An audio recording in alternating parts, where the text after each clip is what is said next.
नमस्कार। आज हम एक ऐसी कहानी के गहराइयों में उतरने वाले हैं जिसमें प्यार है, धोखा है, समाज का दबाव भी है, पर इन सब से ऊपर है एक एक औरत की अटूट इच्छा शक्ति की कहानी। बिल्कुल। हमारे पास शिवानी जी मतलब गौरव पंत जी, उनके उपन्यास अटलांटा का सारांश है। तो आज हम इसी के जरिए कहानी के दिल तक पहुंचने की कोशिश करेंगे। हाँ। ये कहानी हमें ले चलती है कुमाऊं की खूबसूरत वादियों में। माया नाम की एक लड़की है, उसकी जिंदगी में मुश्किलें आती हैं, दिल भी टूटता है, लेकिन वो अपने सपनों को, अपनी पहचान को बचाने की लगातार कोशिश करती है। और ये जो शीर्षक है ना अटलांटा, ये अपने आप में ही मतलब बहुत कुछ कहता है। वो ग्रीक मिथकों वाली शिकारी राजकुमारी जो कभी हार नहीं मानती थी। हाँ हाँ। तो कहीं ना कहीं कहानी के नायिका माया में भी हमें वही वही अटलता दिखती है। ये सिर्फ एक नाम नहीं है, ये उसके किरदार का सार है ना? क्या बात है, बिल्कुल सही जोड़ा आपने। तो कहिए आज इस कहानी में उतरते हैं, माया की इस यात्रा के जो अहम पड़ाव हैं, उसकी जो भावनाएं हैं, उन्हें समझते हैं और देखते हैं कि ये कहानी आत्मशक्ति के बारे में हमें क्या सिखाती है। जरूर। तो कहानी शुरू होती है कुमाऊं के एक शांत छोटे से गांव से। सोचिए जरा, वो पहाड़, वो सादगी भरी पर मेहनत वाली जिंदगी। वही रहती है माया।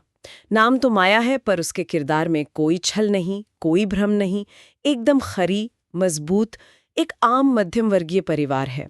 पिता की छोटी सी दुकान है, माँ घर खेत संभालती हैं। पर माया की आंखों में सपने साधारण नहीं हैं। बिल्कुल। और वो सपने उस माहौल और उस समय के हिसाब से देखें तो असाधारण ही थे। हाँ, वो गांव की औरतों के लिए, बच्चों के लिए कुछ करना चाहती है, जैसे शायद एक स्कूल खोलना या औरतों को कोई हुनर सिखाना ताकि वो अपने पैरों पर खड़ी हो सकें। उसकी हंसी में पहाड़ी हवा सी ताजगी है और आंखों में उम्मीदें चमकती हैं। और यहाँ ये समझना जरूरी है कि वो सामाजिक माहौल कैसा था। कुमाऊं का वो छोटा गांव उस जमाने में जहां लड़कियों की दुनिया अक्सर घर या खेत तक की सीमित थी। मतलब शिक्षा, आत्मनिर्भरता, सशक्तिकरण, ये शब्द ही शायद कई लोगों के लिए अजीब या शायद खतरनाक भी लगते होंगे। सही कह रहे हैं। तो ऐसे में माया का ये सपना सिर्फ उसकी अपनी इच्छा नहीं थी, ये उस पूरी सामाजिक सोच को एक तरह से चुनौती देने जैसा था। एक मूक क्रांति कह सकते हैं। आपने बिल्कुल सही संदर्भ दिया। और इसी सपने को शायद पंख तब मिलते हैं जब उसकी जिंदगी में आदित्य आता है। गांव का ही लड़का है, पर शहर में पढ़ा लिखा, समझदार है, संवेदनशील है, थोड़ा सपनों में खोया रहने वाला भी। और वो माया की तरफ खिंचता है। उसकी सादगी, उसकी हिम्मत और हाँ, खास तौर पर उसके वो सपने जो उसकी आंखों में दिखते हैं। बिल्कुल। वो देखता है कि ये लड़की कुछ अलग है। उनकी मुलाकातें होने लगती हैं, कभी मंदिर में मिल लिए, कभी नदी किनारे, कभी खेतों की पगडंडियों पर। बहुत धीरे धीरे, चुपचाप सा उनका प्यार पनपने लगता है। वो कुमाऊं की वादियों जैसा ही प्यार है ना? बाहर से शांत पर अंदर गहरा। हाँ बिल्कुल।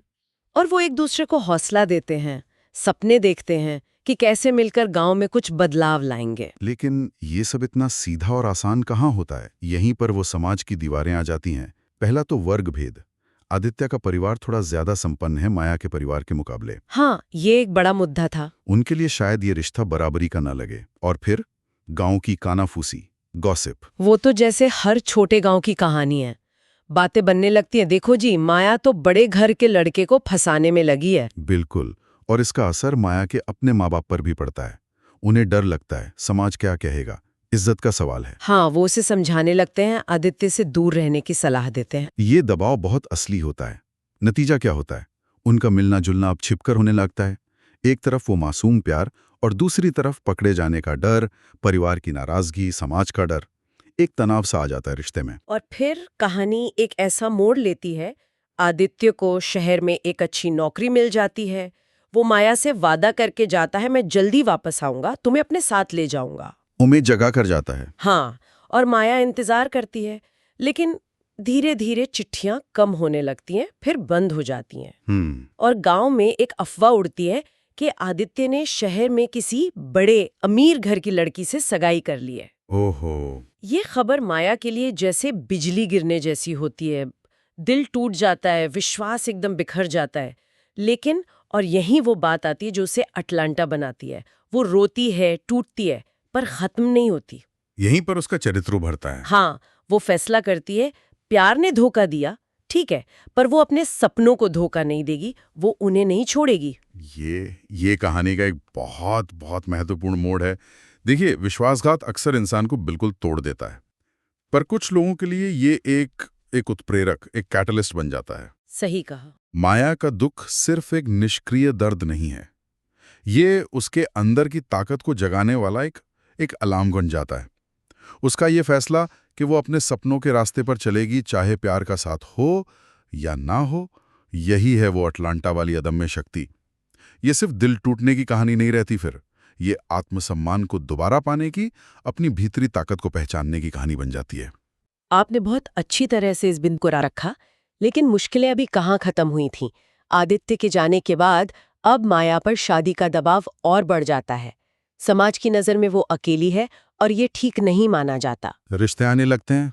हाँ, और एक रिश्ता आता है एक अधेड़ उम्र के विधुर व्यापारी का, जिसकी पहली शादी शायद उतनी अच्छी नहीं रही थी। और माया के सामने अब एक मुश्किल चुनाव होता है।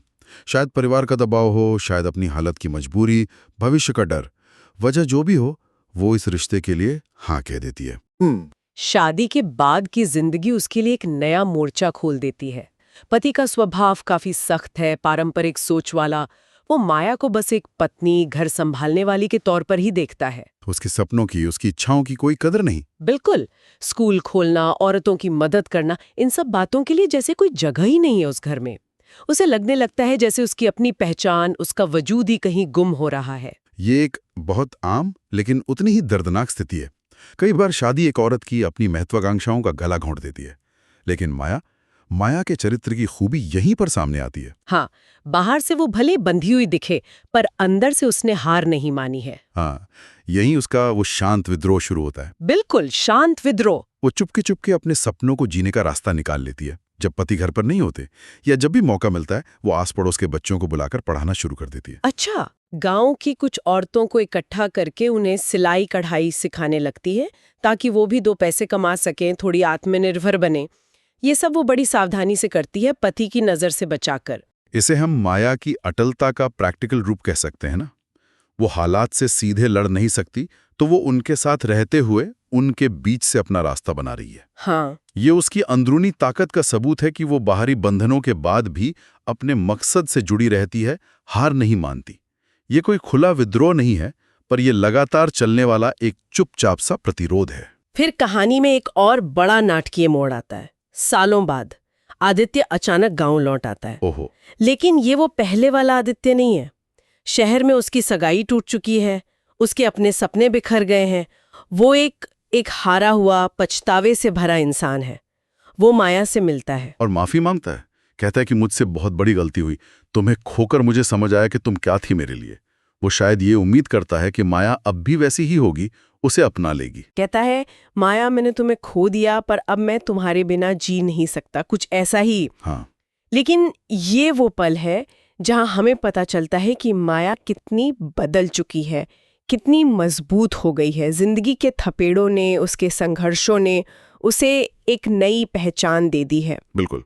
वो आदित्य को माफ तो कर देती है, उसके मन में कड़वाहट नहीं है, लेकिन वो उसके साथ जाने से साफ इनकार कर देती है। अच्छा। वो कहती है, आदित्य, तुमने मुझे छोड़ दिया था, पर मैंने अपनी अटलता को, अपने वजूद को नहीं छोड़ा। वाह, ये इनकार, ये बहुत शक्तिशाली है। और ये किसी बदले की भावना से नहीं आ रहा है, ना ही ऐसा कि प्यार बिल्कुल खत्म हो गया हो। नहीं, बिल्कुल नहीं। ये आ रहा है आत्मसम्मान से, अपनी जिम्मेदारियों के एहसास से, और उस रास्ते के प्रति वफादारी से जिसे उसने खुद बनाया है इतनी मेहनत से। शायद उसके दिल में आदित्य के लिए अब भी कोई नर्म कोना हो, लेकिन उसने जो जिंदगी संघर्ष करके बनाई है, जिन लोगों से वो जुड़ी है, जो इज्जत उसने कमाई है, वो उसे अब किसी पुरानी कहानी के लिए छोड़ना नहीं चाहती। बिल्कुल। वो पुरानी सपनों में खोई माया और इस नई यथार्थ में जीती माया का फर्क एकदम साफ है। वो अब जानती है कि उसकी खुशी सिर्फ किसी के साथ होने में नहीं, बल्कि अपने मकसद को पूरा करने में भी है। बिल्कुल। और इस फैसले के बाद तो जैसे माया और भी ज्यादा ताकत से अपने काम में लग जाती है। दिन रात मेहनत करती है, अपनी थोड़ी बहुत जमा पूंजी, गांव वालों की थोड़ी मदद, इनसे वो आखिरकार गांव में एक छोटा सा स्कूल खोल ही लेती है। आखिरकार। हाँ, बच्चों को पढ़ाती है, उनके जीवन में एक नई उम्मीद की किरण लाती है, और वो औरतों के लिए भी काम जारी रखती है, सिलाई, कढ़ाई, अचार, पापड़ बनाना, छोटे मोटे काम सिखाती है ताकि वो आर्थिक रूप से थोड़ी बेहतर हो सकें। उसका सपना अब हकीकत बन रहा है और ये देखकर उसे एक गहरा संतोष मिलता है। इसी समय के आसपास उसकी जिंदगी में एक और इंसान आता है, राहुल। हाँ, राहुल। गांव का ही एक साधारण सा मेहनती नेक इंसान। वो माया को देखता है, उसके काम को देखता है और उसकी हिम्मत, उसके जज्बे का कायल हो जाता है। वो माया के लिए इज्जत महसूस करता है और शायद प्यार भी। हाँ, वो माया को शादी के लिए पूछता भी है, लेकिन माया शायद उसका दिल अभी पूरी तरह से अतीत से उभरा नहीं है, या शायद अब जिंदगी की प्राथमिकताएं इतनी बदल गई हैं कि उसे लगता है शादी उसके काम में रुकावट बन सकती है। वो राहुल का प्रस्ताव मानती नहीं है, पर उसकी दोस्ती को अपना लेती है। और राहुल की सबसे अच्छी बात यही है कि वो इस बात को समझता है, वो उसका सम्मान करता है। बिल्कुल। माया के काम में उसका हाथ बटाता है। यहाँ राहुल का किरदार एक बहुत दिलचस्प पहलू जोड़ता है। वो कोई पारंपरिक हीरो नहीं है जो आकर नायिका को बचाता है या उससे शादी करके कहानी खत्म करता है। सही कहा। वो एक अलग तरह के पुरुष समर्थन का प्रतीक है। ऐसा समर्थन जो किसी रोमांटिक रिश्ते की मांग नहीं करता, बल्कि सामने वाले के काम, उसके मकसद और उसके आत्मसम्मान पर टिका होता है। हाँ। कहानी यहाँ पर जो पारंपरिक रोमांटिक प्रेम की धारणाएं हैं, उनसे आगे बढ़ जाती है। ये दिखाती है कि एक मर्द और औरत के बीच दोस्ती, इज्जत और एक जैसे मकसद का रिश्ता भी हो सकता है। राहुल का होना इस बात पे भी जोर देता है कि माया की कहानी का फोकस अब रोमांटिक पूर्ति नहीं, बल्कि उसका अपना मिशन और समाज के लिए उसका योगदान बन गया है। आपने बिल्कुल सही पकड़ा, और कहानी का अंत भी इसी भावना को दिखाता है। माया अपने स्कूल को और बड़ा करती है, औरतों के लिए जो काम शुरू किया था उसका विस्तार करती है। मेहनत रंग लाती है। हाँ, उसकी मेहनत रंग लाती है। गांव की कई औरतें उससे प्रेरणा लेती हैं। वो भी अपने बच्चों को स्कूल भेजने लगती हैं, खुद भी कुछ न कुछ काम करके आत्मनिर्भर बनती हैं। गांव में एक अच्छी सकारात्मक बदलाव की हवा बहने लगती है। और आदित्य भी गांव में ही रहता है। वो भी माया के स्कूल में मदद करता है, बच्चों को पढ़ाता है, लेकिन उनके बीच अब वो पहले वाला रिश्ता नहीं है। एक सम्मानजनक दूरी है, एक मौन स्वीकृति है उस अतीत की जिसे बदला नहीं जा सकता, और उस वर्तमान की जिसे दोनों ने अपने अपने ढंग से अपना लिया है। वो अब सिर्फ एक सहयोगी है। और कहानी का अंत हमें यही दिखाता है कि माया की जिंदगी में शायद वो पारंपरिक सांसारिक प्यार या रोमांटिक साथी नहीं है जिसके सपने उसने कभी देखे होंगे, लेकिन शायद उसे इसकी कमी उतनी खलती भी नहीं है। हाँ, ऐसा ही लगता है। उसे सुकून मिलता है अपने काम में, स्कूल के बच्चों की हंसी में, उन औरतों के चेहरों पर आई आत्मनिर्भरता की चमक में। ये एक अलग तरह की संतुष्टि है, एक अलग तरह की पूर्णता है। कहानी के आखिर में एक बहुत सुंदर दृश्य है। माया अपने स्कूल के बच्चों और गांव की औरतों के साथ पहाड़ी नदी के किनारे बैठी है, और वो उनसे कहती है, जिंदगी में चाहे कितने ही तूफान आए, अपने सपनों को अटल रखना। ये वाक्य जैसे पूरी कहानी का निचोड़ है। बिल्कुल यही है अटलांटा का संदेश। ये कहानी आत्मसम्मान को, अपने उद्देश्य के प्रति वफादारी को सबसे ऊपर रखती है, कभी कभी शायद रोमांटिक प्रेम से भी ऊपर। माया ने अपनी जिंदगी से अटलांटा के प्रतीक को सच कर दिखाया, वो शक्ति जो हार नहीं मानती, जो गिरकर उठना जानती है। ये कहानी उस लचीलेपन, उस दृढ़ता की भी बात करती है जो अक्सर मुश्किल हालात में ही पैदा होती है और निखरती है। तो अगर हम आज की इस चर्चा को समेटें तो अटलांटा एक औरत की अंदरूनी ताकत, उसकी आत्मशक्ति की कहानी है। ये दिखाती है कि कैसे व्यक्तिगत धोखे और सामाजिक रुकावटों के बावजूद कोई अपने सपनों को जिंदा रख सकता है और अपने समाज के लिए कुछ अच्छा करके जिंदगी में मायने ढूंढ सकता है। और वो कुमाऊं की पृष्ठभूमि, वो इस कहानी को एक खास रंगत और गहराई देती है। बिल्कुल। और ये कहानी आज भी उतनी ही प्रासंगिक है, शायद पहले से भी ज्यादा। ये हमें अपनी अंदरूनी ताकत को पहचानने के लिए प्रेरित करती है। ये सिखाती है कि जीवन का उद्देश्य सिर्फ पारंपरिक भूमिकाओं या रिश्तों में ही नहीं मिलता, वो अपने जुनून को जीने में, समाज में योगदान देने में भी मिल सकता है। यह व्यक्तिगत संकल्प की शक्ति का उत्सव है। ये याद दिलाती है कि हम सबके अंदर एक अटल शक्ति है, जरूरत है तो बस उसे पहचानने की, उसे जगाने की। बिल्कुल। और जैसा कि हम हमेशा करते हैं, जाते जाते एक सवाल सोचने के लिए छोड़ जाते हैं। कहानी माया के जीवन में पारंपरिक रोमांटिक प्रेम की जगह उसके काम और समुदाय से मिले संतोष पर ज्यादा जोर देती है। तो क्या ऐसा हो सकता है कि आत्मसंतुष्टि, अपने लक्ष्य को पाने की खुशी और अपने समुदाय पर एक सकारात्मक असर डालना, क्या ये चीजें पारंपरिक प्रेम संबंधों की तुलना में ज्यादा गहरी और स्थायी खुशी दे सकती हैं? जरूर सोचेगा इस पर।